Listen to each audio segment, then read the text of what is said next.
Fala gurizada, bem-vindos ao canal e hoje a nossa aula é sobre estrutura celular, dando enfoque à membrana plasmática. Bora pro vídeo.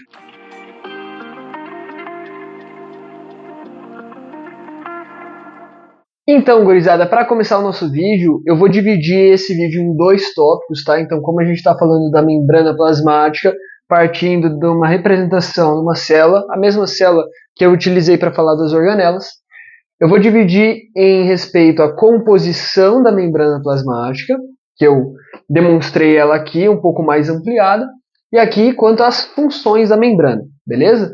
Iniciando pela composição, é interessante que a gente fale o seguinte, tem que ser um conhecimento básico que a membrana plasmática ela é uma bicamada fosfolipídica. O que isso quer dizer?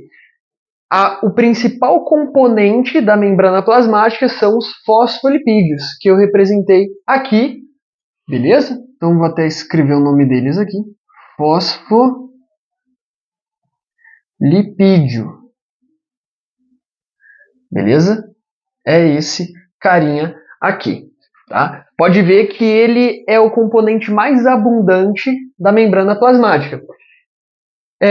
O fosfolipídio, qual que é a função dele? Ele é composto, ele tem uma cabeça e duas caudas. As caudas são de ácido graxo. E o que acontece? Essa porção interna da membrana a gente chama de região hidrofóbica, ou seja, ela não se dá muito, dá pra gente colocar dessa forma, com a água.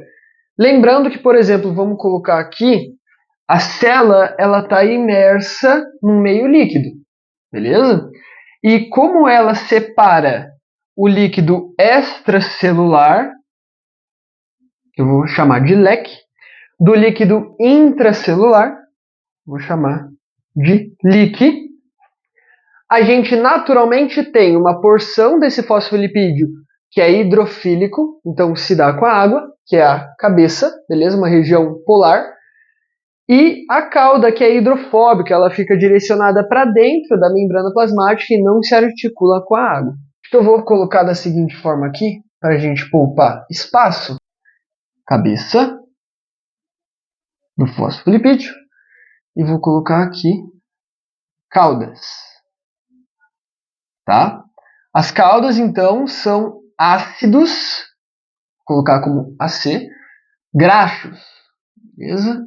São ácidos graxos. E a cabeça do fosfolipídio é a junção de um grupamento álcool com um fosfato, beleza? Que eu vou colocar aqui como pi, né? Que é um fosfato inorgânico, perfeito?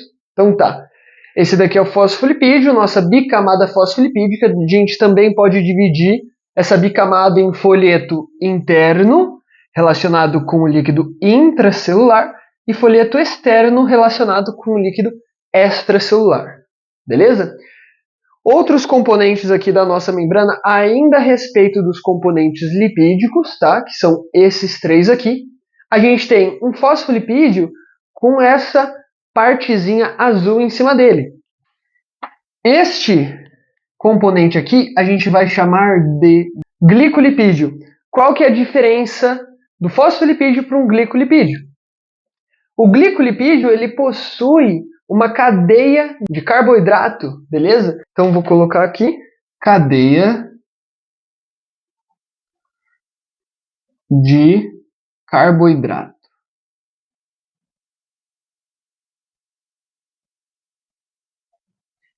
Beleza? Agora o nosso outro componente lipídico da membrana plasmática é esse laranjinha. Ele fica entre os fosfolipídios e os outros componentes da membrana. Esse laranjinha a gente chama de colesterol.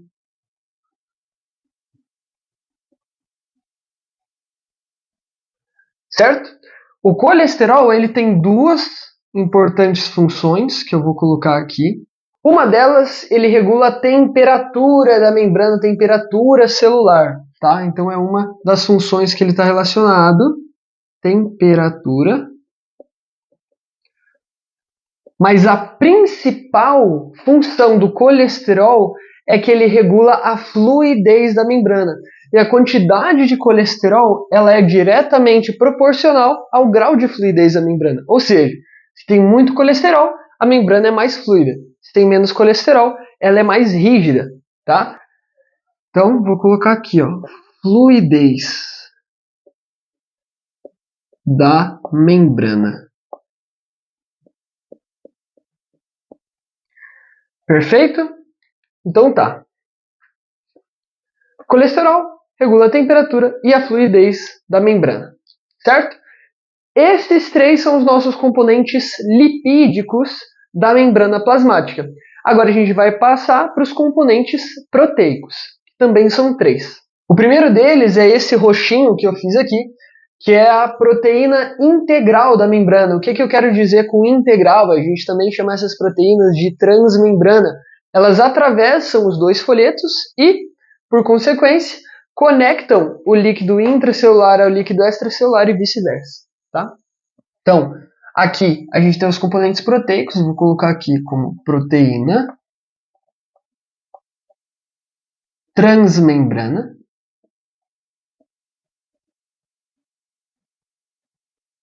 Beleza? Vou colocar aqui entre parênteses como integral também. Perfeito? Qual que é a função e a importância das proteínas transmembrana? Elas podem atuar de diversas formas, tá? A principal ação delas é relacionada ao transporte de membrana. Beleza? Por quê? Porque essas proteínas, a gente vai abordar isso em outro vídeo, mas elas podem atuar como proteínas canais, permitindo a passagem de determinada substância, ou como proteínas transportadoras, que pegam uma molécula ou uma substância e trazem de um lado para o outro da membrana plasmática. Beleza? A principal ação delas é isso. Elas também podem agir como receptores celulares. A gente vai ter um vídeo específico, tá? Falando de comunicação celular, onde vão entrar os receptores, certo? Mas é importante você saber que elas têm ação nesse processo. A nossa outra proteína aqui é essa verdinha. Essa aqui é a nossa proteína periférica. Perfeito?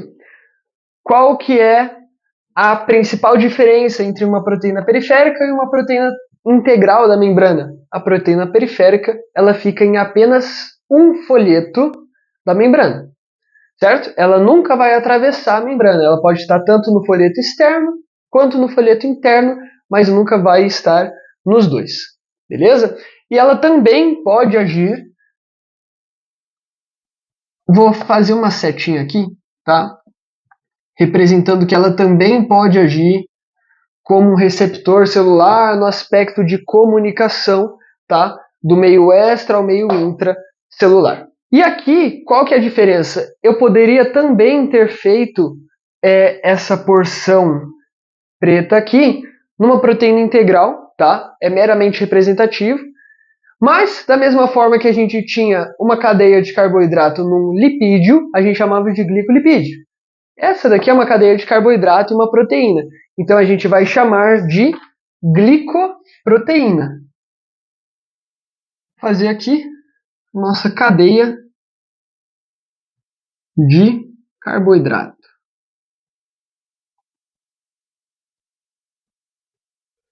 Certo? Aí você pode estar se perguntando por que eu tenho um carboidrato ligado a um lipídio ou ligado a uma proteína. Qual que é a função disso? Né? Você já pode ter ouvido falar em glicocálix, beleza? Eu vou até trocar de cor aqui para que fique mais fácil da gente relacionar, tá? Vou trocar tanto aqui quanto aqui, tá? Então a gente permanece com o glicolipídio, permanece com a glicoproteína, mas eu vou puxar uma setinha e escrever glicocálix nos dois, tá?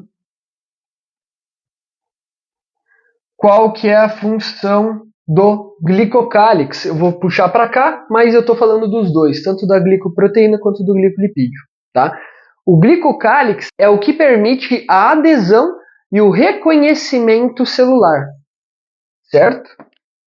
Vou colocar aqui as duas funções do glicocálix. Adesão celular, reconhecimento celular. Uma coisa que eu vou fazer uma alteração, tá? Para não ficar confuso. Antes eu não tinha feito essa divisão de LIC e LEC.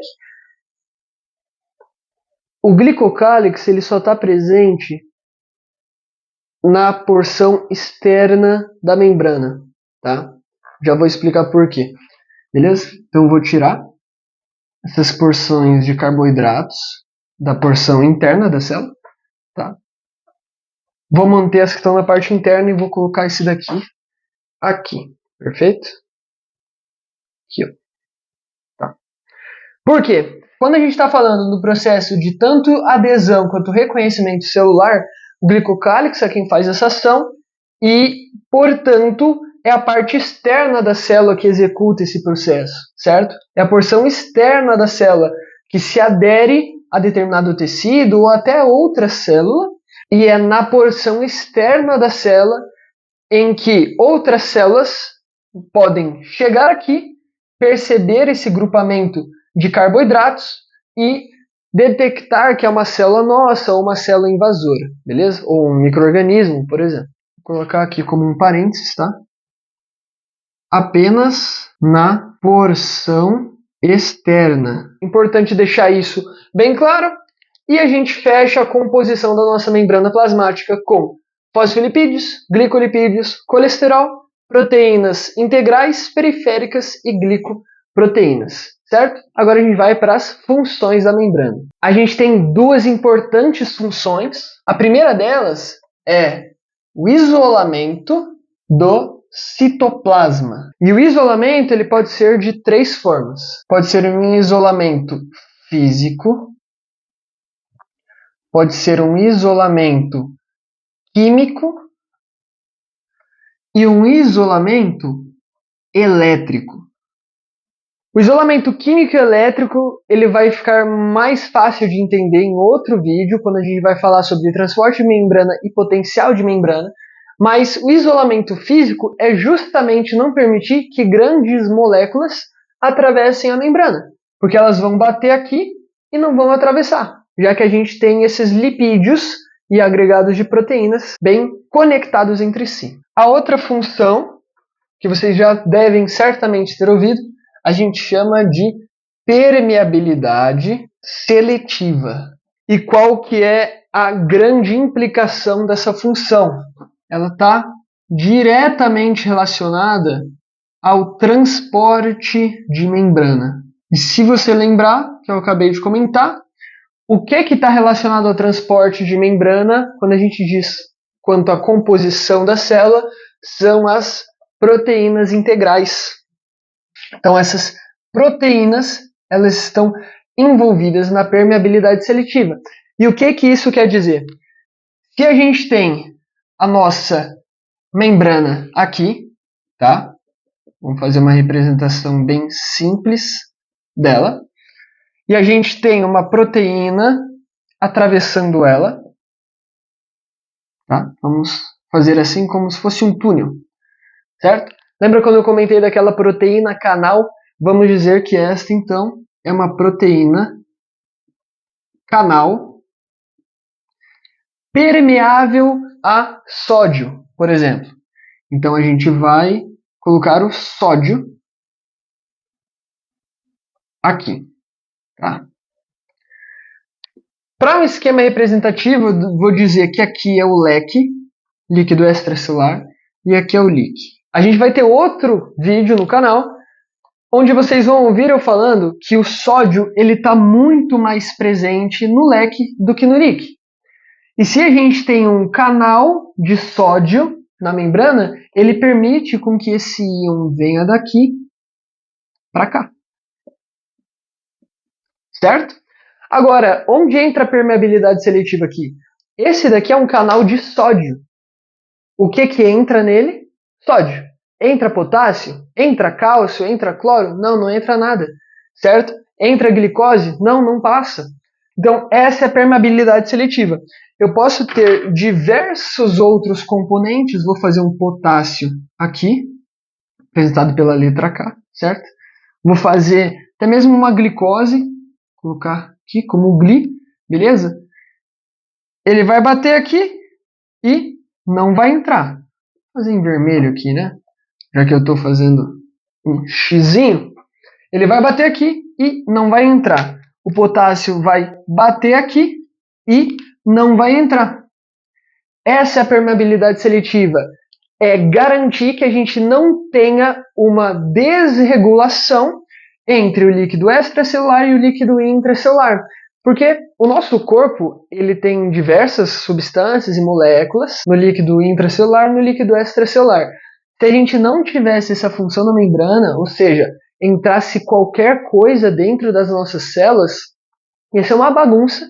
E as nossas células podiam até mesmo explodir, porque ia entrar tanta coisa nelas, ou sair delas, então elas podiam murchar, né? Que o nosso corpo simplesmente ia parar de funcionar, certo? Então, essa é a grande importância da permeabilidade seletiva. Só entra na célula aquilo que ela é permeável, beleza? Vou até escrever isso daqui, porque isso daqui é ouro, gurizada, tá? Então, vou fazer o sódio aqui mais para baixo, deixar isso daqui para vocês, tá? Entra apenas o que é permeável à membrana. Então tá, composição da membrana plasmática, funções da membrana plasmática. Espero que eu tenha esclarecido todo esse conteúdo para vocês. Peço para que, se restou qualquer dúvida, deixa nos comentários aí embaixo que eu vou dar uma atenção. Me segue se você não é inscrito, curte esse vídeo para dar uma força e até o próximo vídeo. Valeu!